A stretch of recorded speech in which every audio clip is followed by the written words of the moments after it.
Hi friends, బాగున్నారు అందరూ బాగుండాలా, మనమందరం బాగుండాలా అని మనస్ఫూర్తిగా దేవుణ్ణి అయితే కోరుకుంటున్నా. ఈ రంజాన్ నెలలో నేను చేసే వీడియో ఏంటంటే పిస్సు కర్రీ అయితే చేస్తున్నానండి. చేసే విధానం చూడండి. ఫస్ట్ అయితే తిరగబాతకు వేసేసింది, తర్వాత అయితే ఆయిల్ వేసింది, ఆయిల్ తర్వాత అయితే ఆవాలు వేసింది, ఆవాల తర్వాత అయితే ఉల్లిపాయలు వేసి అయితే ఫ్రై చేస్తున్నాము. దాని తర్వాత అయితే టమాటాలు అయితే వేసేసి ఫ్రై చేస్తూ ఉన్నాం. చూడండి, చేపల కర్రీ ఎందుకంటే పిస్సు కర్రీ చేసే విధానము నేనైతే మేము కడప వాళ్ళం కాబట్టి మా స్టైల్లో మామూలుగా అయితే శనక్కాయ పప్పులు కొన్ని వేసుకుంటాము, ఒట్టి కొబ్బరి కొంచెం వేసుకుంటాము, మెంతులు కొంచెం వేసుకుంటాము. అన్నీ అయితే ఫ్రై చేసుకొని మసాలా కొట్టుకొని చేసుకుంటాము. ఈవిడైతే మా ఫ్రెండ్ అయితే చేసే విధానం వేరే, వాళ్ళు ఇలాగే చేసుకుంటారంట. చాలా బాగా ఉంటుంది ఆయన అన్నది.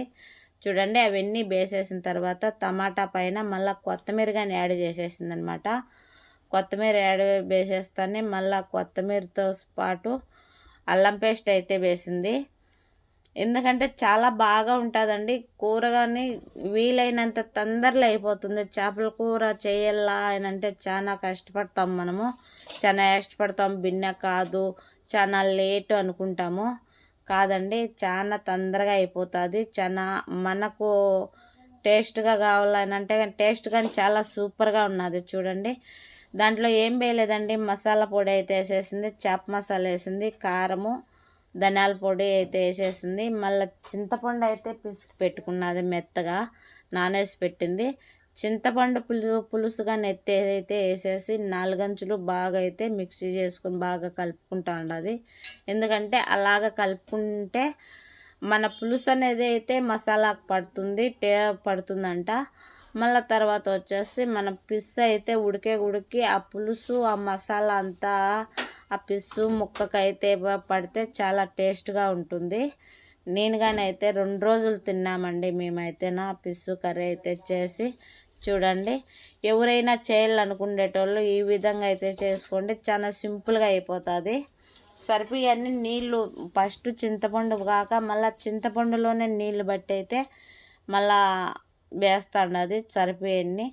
మళ్ళా చూసి ఎక్కువ తక్కువ చూసుకొని మళ్ళీ వేసుకుంటాం కదా మనం అన్నిట్టు, మళ్ళీ వేస్తుందనమాట. చూడండి, చాలా బాగున్న టేస్ట్ కానీ మళ్ళీ సరిపోలేదని పిస్సు ముక్క మునిగిందాక వేయాలంట. నీళ్ళు అయితే మాత్రము, మసాలా అయితే మాత్రము అలాగ వేసుకోవాలంట. నేను చేసే విధానం వేరే, ఆమె చేసే విధానం వేరే. చూడండి, ముక్కలు అయితే వేసేసేది. పిస్సు ముక్కలు వేసేసిన తర్వాత మళ్ళీ అయితే మెంతులు అయితే యాడ్ చేయగా పొడి కొట్టుకొని పెట్టుకున్నది. మెంతి పొడి కానీ అయితే వేసేసింది. కూర అయితే రెడీ అయిపోయింది. పొయ్యి మీద పెట్టేసి గ్యాస్ అయితే వేసేసి మూత అయితే పెట్టేస్తుంది. ఇంకా కొంచెంసేపు ఉడికిన తర్వాత నేను వస్తాను అని అంటుంది. చూడండి, ముక్కలు అయితే వేసేస్తున్నాము. ముక్కలు అయితే వేసేస్తుంది. అట్లయితే మునగాలంట. అట్లా మునగల చేప వేసే ముందు అలాగా మునగాలంట. నేను చేసే విధానం వేరే, ఆ మనిషి చేసే విధానం, మా ఫ్రెండ్ చేసే విధానం వేరే. చేపల కూర ఎన్నాళ్ళ నుంచి తిందాము అని అనుకుంటా అంటే వీలు కాలేదండి. ఇప్పటికైతే మా అన్న అయితే తెలిసినన్ను ఉన్నాడు, తెచ్చిచ్చాడు. తెప్పించుకున్నాము. తెప్పించుకొని ఈరోజైతే టైం అయితే కుదిరింది, చేసుకుంటా ఉన్నాము. చూడండి, మాకు ఇద్దరికేనండి అది. మాకైతే 2-3 రోజులు అవుతుంది. 2 రోజులు తినే గుడికి అది మగానికి వేసి కట్టేసినట్టు అయిపోయింది అనమాట. మళ్ళీ ఆ కూర అయితే అట్లే ఫ్రిడ్జ్లో పెట్టేసాము. మేము ఏం తింటావు, 2 మంచాలు ఏం తింటావు చెప్పు.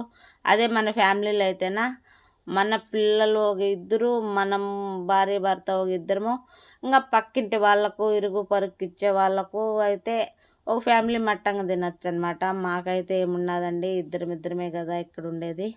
మాకైతే ఇంకా 2-3 రోజులు తినే ఓపుకుంటే ఉంటుంది. చూడండి, మళ్ళీ పైగా దిష్టి తీస్తుందండు. పెద్దోళ్ళు